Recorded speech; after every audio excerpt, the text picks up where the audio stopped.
This is All India Radio. In the program Samvaad, now we bring you an interview of Shri Subodh Tiwari, Director, Kaivalya Dham Yoga Institute on International Day of Yoga 2020. The interviewer is AIR correspondent Renu Kataria. This year's International Yoga Day's theme is Yoga at Home and Yoga with Family. What preparations are made to celebrate it digitally?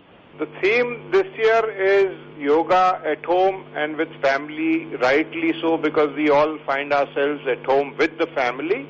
So the arrangements are to connect more and more people with the digital framework, and the ministry has launched campaign for hashtag giving the videos to submitting it to the ministry, which will be awarded, and to encourage more and more family members to participate and submit a sequence of video while someone is doing the yoga practices. So this is aimed at motivating and connecting large number of population and get them into practice of yoga on this International Day of Yoga through digital means. We know that it is going to be a lot of participation, and talking about this participation, Prime Minister Narendra Modi had launched a video blogging competition inviting citizens to participate in it and post their videos. So for a layman, what does this contest focus on and how can one participate in this competition? It has been kept very simple, given that large number of population today owns a basic smartphone. The whole intention is that they record a video of them performing any of an asana, which is a very simplistic means, or any practice of yoga, hashtag it and submit it on a particular site. That address is available everywhere on the digital media platform, and that way these submissions will be viewed by everyone, appreciated by everyone, and of course those will also be evaluated to receive a prize as a best submission. So I am sure that many people will be able to use the simplistic method of recording and posting it on the particular address where it has to be submitted. Can you also define importance of yoga and Ayurveda during COVID-19 time? I always say there is a story that we are walking in a forest, and this world is like a forest, and there are difficulties. We can choose to take out each thorn which goes in our feet, or we can choose to wear a slipper or a shoe. So yoga and Ayurveda are those ancient science which ensure preventive health, a good immune system, and leading to health and well-being. So like at any other time, it has a preventive value and the curative value. Prevention, because you are better physically, mentally, emotionally and spiritually, which enhances your immune system. Therefore, you getting infected and resisting that infection is greater possible with practice of yoga and Ayurveda. Someone who is COVID positive, we have seen enough evidence that they are benefited by practices of some asanas and pranayam, and especially a paper has been also reported on consumption of supplements like ashwagandha in Ayurveda, which has scientific evidence of helping immune system and coping up with COVID positive. Coming to the significance of International Yoga Day, what does this signify and why is it celebrated on 21st June every year? Well, it signifies unity because it was declared in September 2014 that International Day of Yoga be celebrated, and June 21st happens to be solstice, so it is the longest day of the year essentially, and so it was previous to 2014 at a large level. It was informally, it was always celebrated, but it was a formal seal by the UN resolution. So it was, the importance globally was that it is a solstice, the longest day of the year. Sun is placed in a very powerful position, and therefore all the energy is at its peak when we practice this yoga, so that will benefit everyone. There is a new program called Satyam. What does this new program, Science and Technology of Yoga and Meditation, conceptualized by Department of Science and Technology, aim at? This has been launched basically to support evidence-based research into the field of yoga. So Departments of Science and Technology, through Satyam, invited proposals from institutions, from individuals, from universities, so that a greater scientific evidence can be generated in the field of yoga and its effect on health and well-being of various individuals. So it's one of a unique program which was launched to support the scientific studies in the field of yoga. What is the role of yoga education for yoga students? For yoga students, it is setting up a formal system of acquiring knowledge, and that generates an ability to disseminate it.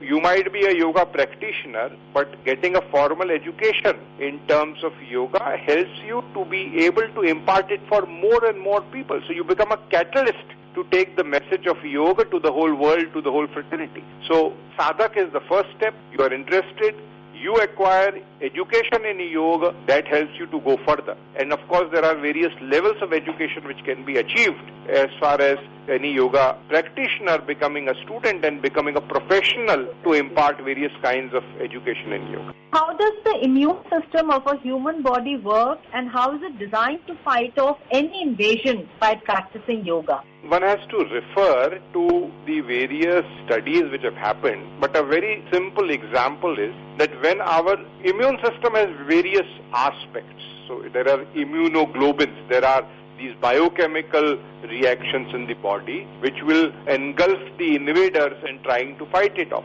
So what practices of yoga have revealed that the immune system gets bolstered up to fight the invasion. Very scientific evidence, a paper which has been published in Journal of Indian Physiology and Pharmacology says that there is a very positive effect on the cytokines. Cytokines is one of the biochemical parameters which fights the infection. So yoga practices have known to increase the cytokines which fight inflammation. So this is one of the examples where yoga practices have been able to help enhancing the immune system. So this is a very scientific based topic when researchers sees a lot of advantage of this, but as I said again that it builds up the whole system of a human physiology, and therefore each aspect of physical, mental, emotional health is involved in ensuring that we are a healthier human being able to fight infections in a better way. What happens to our body when one starts practicing yoga? What changes can be felt mentally as well as physically, like you just mentioned,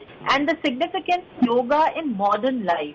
Very simple. Yoga is not only asanas, but yoga is practice of holistic nature, where attitude, physical aspect of body, mind and concentration is involved. So what we can expect from practices of yoga is very strong individual positive frame of character, flexibility and strength at your physical level through asana, stability at your body level, stability at your mind level, flexibility at your mind level through practices of pranayam and practices of concentration and dhyana. So it's a package of flexibility, package of strength and package of stability which yoga gets to one's physically, mentally, emotionally. There is a correct sequencing which is both an art and a science. So what is the importance of sequence in yoga? I feel it is more in terms of how you progress. As per the Ashtanga Yoga of Patanjali, we should remember that it is important that yoga comes from the classical roots. So the 8 limbs of yoga, very simple to understand. There are these aspects of psychophysiology. We say yamas and niyamas. How should you be? Interrelation between you and others and how you yourself should be. So that builds up the strength of your character. Then there is practices of which strengthen your body aspect. Then there are practices which strengthen your mind. And then there are practices which integrate your body and mind. So if you are talking of sequence of yoga, it starts from very basic yamas and niyamas where you yourself are trying to assimilate togetherness. Then physical, then mental, then emotional, and then synthesis of all of this. So this should be the start point and the progress in one's practice of yoga. How does breathing influence yoga practices and work with the mind? Traditionally, there is one sutra in one text which says, Chale vate chale chittam nischalam chalam bhavet yoga sthanur vapnoti tatho vayo nirodhe. That means that your breath is directly related to the activity of your mind. So, more your thinking is complex, your breath is complex. So if you are able to regulate your breath, you will be able to regulate the complexity of your thought. So that is a very traditional classical reference. Further, there is huge amount of evidence. In the institute where I come from, Kaivalya Dham, it has done so much of scientific investigation in pranayama and its impact that one of the most important aspects of pranayama is that it activates your parasympathetic nervous system, which enhances the ability to relax of your mind and at your physiological level. And therefore, the main issue arises with complexity of the mind. Today you see so much of mental health issues. So with these practices, you are benefited at level of your what is called as neural health, the health of your nervous system. We are also talking about relevance of yoga during corona pandemic. So how should one keep positive in these tough times by adopting yoga? I always say that yoga is a pill which one has to take and experience. The moment one starts practicing yoga, the effect of it to enhance your positivity, enhance your mental health is visible. So it is not intellectualization but practice of yoga which will help an individual. So when one starts feeling very agitated, he can go and practice Bhramari Pranayam. He will reduce the agitation. But if someone is regularly practicing asanas and pranayam and dharana, then that point of agitation and anger will not arise at all. So the key lies in starting to practice and feeling the results of positivity. We know that yoga is a word derived from Sanskrit meaning the union with the divine. Can you elaborate more the basics of yoga for us? The definition of yoga in text is yogas chitta vritti nirodha, because we have to understand as it is an integral part of Indian culture.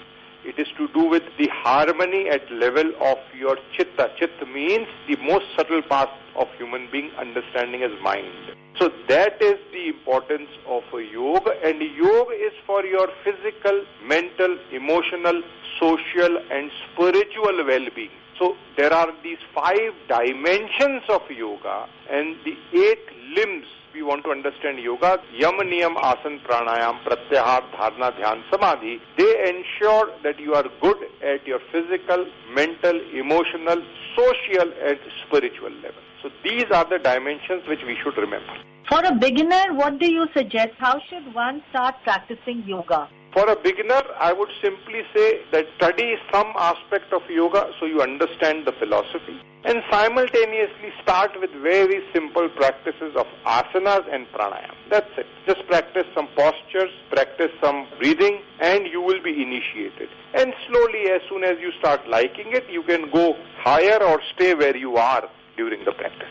What is the future of yoga, sir? I think it is not the future of yoga, but the future of humanity is bright because of yoga. Right. Because we have yoga with us for more than 3,000 years now, and it is a cycle. So we see a lot of new trends of yoga. We see classical schools of yoga still continuing. And I feel that something so strong which has survived for 2,500 years and 3,000 years will continue to thrive further because it is holistic in nature. So the advantage of yoga is at your physical level also, at your emotional level also, at your mind level also. So there may be other things which may come and go. There may be gyms and there may be various kind of exercises which come and go. But yoga as its own place continues to grow with the number of practitioners it has.